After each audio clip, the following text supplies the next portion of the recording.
en los artículos 8 y 16 de nuestra Carta Magna. Esto es así, ya que el órgano jurisdiccional solo adujo que no era parte dentro de la causa penal, por lo cual no había necesidad de emitir algún tipo de pronunciamiento sobre su petición. En otras palabras, estableció que el promovente no cuenta con personalidad jurídica para realizar solicitudes y por tanto debe presentarse obligatoriamente a testificar sobre los hechos que pretende acreditar el inculpado. Actuar con el que se contravinieron dichos derechos humanos, puesto que el derecho de petición es una prerrogativa que se gesta y promueve en el seno de un Estado democrático que se respeta solo si la autoridad proporciona en su respuesta la suficiente información para que el particular pueda conocer plenamente su sentido y alcance, así como para manifestar su inconformidad o conformidad con ella y en su caso impugnarla. Si la información no existe o es insuficiente, el derecho de petición se quebranta, porque de nada sirve al particular que su petición sea simplemente agregada a un expediente sin proporcionarle la información que le permita conocer cabalmente el acto, decisión o resolución de la autoridad. Consecuentemente, si la autoridad se limitó a glosarlo, sin señalar las razones, motivos y circunstancias por las cuales en el caso concreto es imprescindible su testimonio para esclarecer los hechos delictuosos que se investigan en ese proceso penal, aun a pesar de que posiblemente con ello pudieran verse afectados sus diversos derechos fundamentales a la libertad de expresión de prensa y el secreto profesional del periodista. Por tanto, se considera que la resolución combativa se encuentra insuficientemente motivada, toda vez que la autoridad judicial tenía la ineludible obligación de tomar en consideración las circunstancias destacadas y no únicamente limitarse a anexar tal petición a los autos de origen, sin decir nada al respecto. No pasa desapercibido por quien esto resuelve que efectivamente el promovente no es parte procesal en la causa de origen. Sin embargo, la petición que formuló ante el juez no lo hizo en carácter de parte, sino como particular en ejercicio de su derecho humano de petición establecido en el 8 constitucional.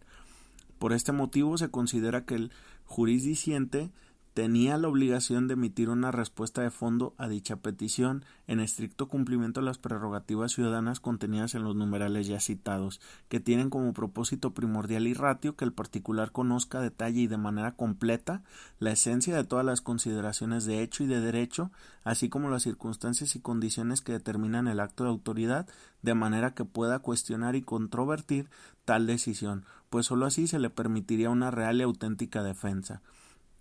Cabe señalar que ante tales deficiencias formales, esta juzgadora se encuentra imposibilitada jurídicamente para sustituirse en la autoridad responsable, a fin de proveer la fundamentación y motivación que estaba obligada a expresar, pues al estar demostradas las violaciones aducidas y atenta a la técnica del amparo, se le debe constreñir a dejar insubsistente la resolución, así como todas las actuaciones posteriores en las que se ordenó su comparecencia, y emitir una nueva determinación con plenitud de jurisdicción en la que subsane las irregularidades precisadas.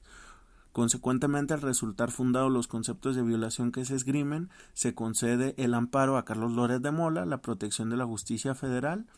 para el efecto de que el juez de origen y señala una serie de aspectos, deja insubsistente el acuerdo pronunciado dentro del proceso penal exclusivamente por lo que hace a la petición del quejoso, dicte otro acuerdo en el que realiza un pronunciamiento de fondo respecto a la solicitud hecha por el periodista, en el sentido de que no debe ser citado a declarar en ese procedimiento penal sin poner en riesgo sus derechos humanos a la libertad de expresión de prensa y al secreto profesional, notifique esta determinación como legalmente proceda,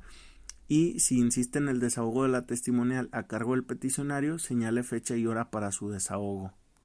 Eso es esencialmente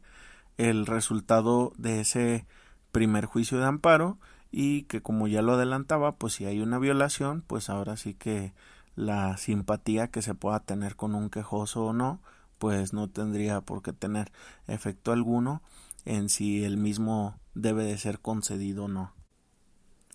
Como lo había adelantado, no es un solo amparo, son 3. Y bueno, el segundo, pues ya imaginaremos el camino, pues se da toda vez que con motivo de ese primer amparo se dicta una nueva resolución donde ya hay un pronunciamiento, y entonces pues vamos a saltar como esos antecedentes que ya correspondían a ese primer juicio de amparo y que en teoría se tendrían que trasladar al segundo. Pues bueno, ese segundo se trata del amparo indirecto 1846 del 2018, también conocido por el Juzgado Primero de Distrito en materia de amparo y procesos penales federales del Estado de México. Y bueno, ¿a qué se refiere este segundo juicio? Pues bueno, vamos a los antecedentes. En cumplimiento a lo anterior, el juez responsable dictó un acuerdo el 6 de noviembre del 2018, en el que en esencia refirió lo siguiente: que tal como lo indica el promovente, ninguna autoridad debe coartar la libertad de expresión, de prensa y secreto profesional. Sin embargo, la decisión de citarlo en su calidad de testigo en modo alguno vulnera tales derechos fundamentales ni actualiza hipótesis delictiva establecida en el artículo 210 del Código Penal Federal. Al desahogarse la referida diligencia, se observará lo dispuesto en los artículos 242 y 249 del Código Federal de Procedimientos Penales en relación al 243 bis, fracción tercera de ese mismo ordenamiento, por lo que los eventuales cuestionamientos serán calificados por ese órgano jurisdiccional, que el testigo en su calidad de periodista no está obligado a revelar sus fuentes de información, por lo que será en la mencionada diligencia en donde podrá hacer uso del citado derecho si fuera cuestionado al respecto. Ahora, para combatir este acto reclamado, el quejoso señaló como único concepto de violación que la autoridad responsable viola en su perjuicio los artículos 8, 14 y 16 constitucionales, toda vez que el juez fue omiso en pronunciarse en forma congruente y completa respecto de todas las excusas que hizo valer para no ser citado como testigo. La autoridad responsable viola los principios de congruencia y exhaustividad al no analizar y dar respuesta a todas las excusas por las cuales solicitó excusa de la citación. El juez solo se pronunció respecto a un impedimento de 6 que se le plantearon. Eso es lo que señala el quejoso y bueno, pues derivado de esto, que es lo que señala ahora el juez de distrito en este segundo amparo, de lo expuesto se advierte que el motivo de disenso expuesto por el quejoso en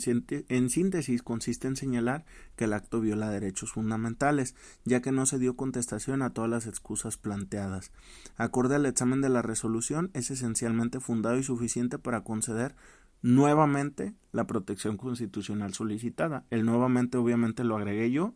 El concepto de violación que hace el quejoso, en el sentido de que el jurisdiciente violó sus derechos fundamentales reconocidos en los artículos 8 y 16 de la Constitución por las siguientes razones. Cita el 16 constitucional párrafo primero, del cual se advierte que es requisito indispensable para los actos de autoridad que estén fundados y motivados, entendiéndose por lo primero que haya una precisión de preceptos legales aplicables y por lo segundo que haya circunstancias especiales, razones particulares o causas inmediatas que se hayan considerado para la emisión del acto, siendo necesario que haya una adecuación entre motivos aducidos y normas aplicables, es decir, que se demuestre la configuración de hipótesis normativas para el caso concreto. Más adelante, pues continúa haciendo hincapié en los alcances de la fundamentación y motivación y después dice: en efecto, no debe perderse de vista que toda sentencia o resolución dictada por órganos de administración de justicia en materias y competencias deben ser dictadas apegadas a la congruencia y exhaustividad como complemento integrador de garantías señaladas en supralíneas, fundamentación y motivación. Hace una explicación de lo que corresponde a la congruencia y exhaustividad, cita incluso un criterio que habla a sentencias, congruencia de las, es un criterio bastante bueno que explica de manera adecuada cuál es el alcance de la congruencia. Y más adelante dice: en ese orden, el suscrito advierte que le asiste la razón al quejoso debido a que, como lo menciona en el acto reclamado, no fueron analizadas todas sus excusas, en que expuso las razones por las cuales consideraba que no era procedente su citación, sin que el juez las haya estudiado. Es necesario recordar que en su escrito manifestó diversas razones por las cuales consideraba que no debía de ser citado, las cuales consisten en: la sola citación del periodista ante la autoridad ministerial o jurisdiccional inhibe la efectividad de su trabajo periodístico por constituir un efecto amedrentador hacia el periodista, chilling effect, Como otro aspecto, la información que al parecer se presume obra en poder del periodista en comento puede obtenerse por algún otro medio, como por ejemplo la investigación policial, la testimonial, la de informes, etc., sin que se vulneren los derechos y obligaciones del periodista. La no comparecencia del periodista en cita protege el secreto profesional del periodista y del colaborador periodístico, así como sus libertades de prensa y expresión. El periodista tiene la obligación de no revelar la identidad de sus fuentes de información. Como otro aspecto más, la autoridad jurisdiccional tiene la carga de no obligar a declarar al citado periodista respecto de sus fuentes de información, ni de los actos y hechos de contexto que por cualquier razón no hayan sido publicados o difundidos, pero que sean parte de la investigación periodística. La revelación de secretos o de comunicaciones reservadas actualiza la hipótesis delictiva establecida en el artículo 210 del Código Penal Federal. Sobre esto, la autoridad responsable se limitó a contestar de una manera vaga, únicamente dice la decisión de citarlo no vulnera su libertad de expresión y actualiza el delito. Al desahogarse se seguirán las respectivas disposiciones que preveía el Código Federal de Procedimientos Penales y el testigo no está obligado a revelar sus fuentes. Ya después señala el juez de distrito que de esto se aprecia que la autoridad no cumplió con la exhaustividad, pues no dio contestación a cada uno de los argumentos que expuso, y que además se limitó a señalar que con su citación no se transgredían derechos, pero sin expresar razones o circunstancias que lo llevaron a determinar dicha cuestión. Sobre esto, dice el juez que para que la autoridad diera cumplimiento a la congruencia era indispensable que se pronunciara respecto a cada una de las excusas planteadas y en particular aquellas que hacen referencia a la posibilidad de obtener la información requerida a través de otros medios, así como el efecto amedrentador chilling effect que pudiese ocasionar la sola citación del periodista, dado que estas son las principales excusas sobre las que descansa la petición del quejoso.